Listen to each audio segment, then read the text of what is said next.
Morning students. आज 22 सितंबर 2020 है और आज की वर्कशीट है वर्कशीट नंबर 68 जो कि 6 to 8 सभी स्टूडेंट्स के लिए है। प्यारे बच्चों, सबसे पहले आप यहाँ अपना नाम लिखेंगे और यहाँ आपकी कक्षा अध्यापक का नाम लिखेंगे। बच्चों, आज की वर्कशीट सोशल साइंस यानी सामाजिक विज्ञान से संबंधित है।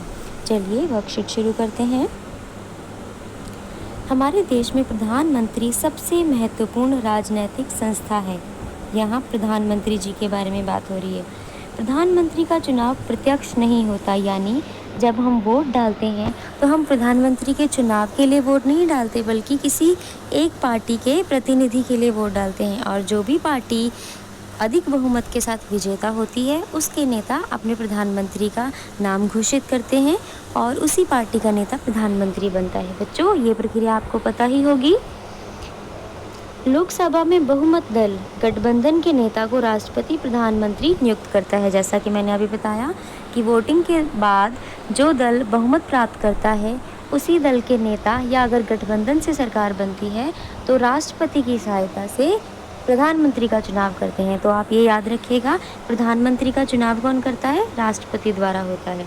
यद्यपि प्रधानमंत्री संसद के किसी भी सदन का सदस्य हो सकता है।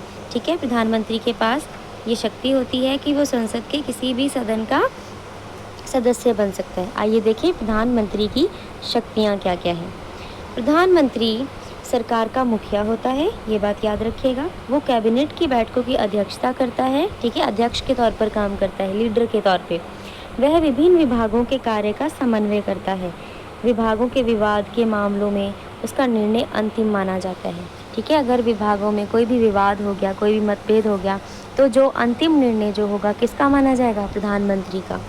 हमारे देश के प्रधानमंत्री कौन है? जल्दी से अपने दिमाग में सोच लीजिए बच्चों। सारे मंत्री उसके नेतृत्व में कार्य करते हैं। जब प्रधानमंत्री अपना पद छोड़ता है तो पूरा मंत्रिमंडल इस्तीफा दे देता है।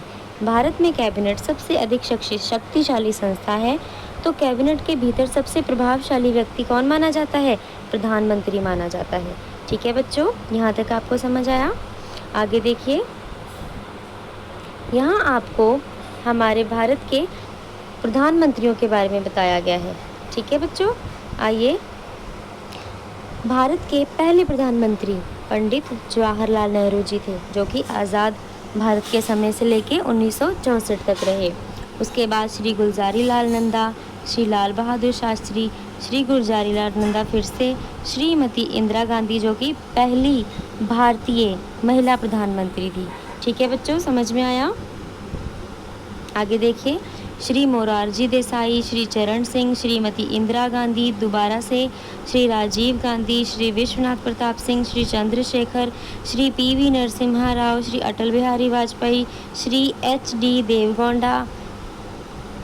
उसके बाद देखिए, श्री इंद्र कुमार गुजराल, श्री अटल बिहारी वाजपेयी, श्री मनमोहन सिंह, जिनका कार्यकाल कितना रहा? 10 वर्ष तक। ठीक है, 10 सालों तक ये हमारे प्रधानमंत्री रहे।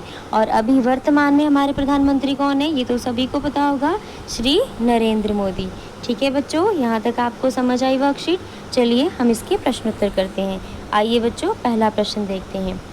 मैं स्वतंत्र भारत की एकमात्र महिला प्रधानमंत्री थी, मेरा नाम लिखिए। एकमात्र महिला प्रधानमंत्री जो कि भारत के स्वतंत्र होने के बाद बनी, तो कौन थी? जो कि हमने अभी यहाँ पढ़ा भी था। आइए देखते हैं, श्रीमती इंदिरा गांधी जी।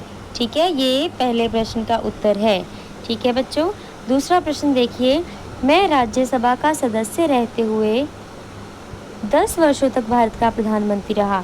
अपने परिवारजनों की सहायता से मेरा नाम पता कीजिए। ये भी हमने पढ़ा था। सबसे ज़्यादा समय तक यानी 10 वर्षों तक हमारे देश के प्रधानमंत्री कौन रहे? श्री मनमोहन सिंह जी। ठीक है, ये हो गया दूसरे का उत्तर। समझ आया आपको? अभी तीसरा प्रश्न देखिए। कल्पना कीजिए आप वर्तमान में भारत के प्रधानमंत्री हैं।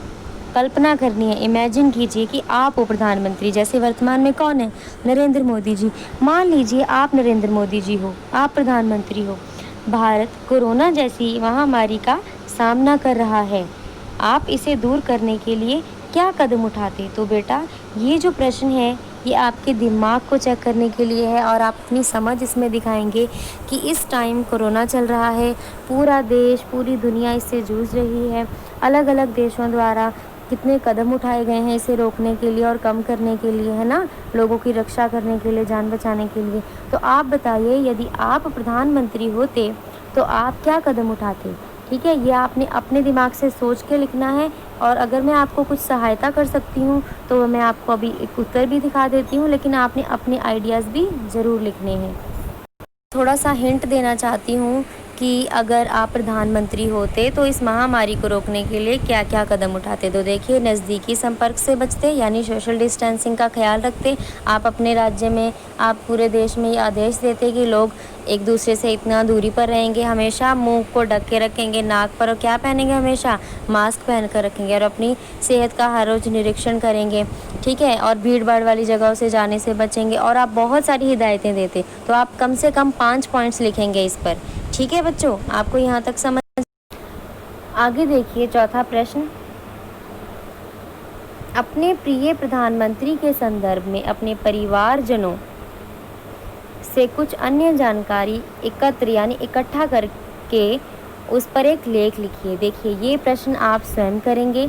ठीक है, इसमें आपने क्या करना है, आपके जो सबसे ज़्यादा प्रिय प्रधानमंत्री हैं, जो प्रधानमंत्री जिनका कार्य, जिनका काम आपको सबसे ज़्यादा अच्छा लगता है, जिन्होंने देश के लिए, दुनिया के लिए कुछ किया हो, ठीक है, उनका नाम लिखेंगे पहले और उनके बारे में जानकारी इकट्ठा करके लिखेंगे। ठीक है, वो कौन है, वो कहाँ के हैं, उन्होंने क्या क्या काम किया, आपको उनका कौन कौन सा काम अच्छा लगा।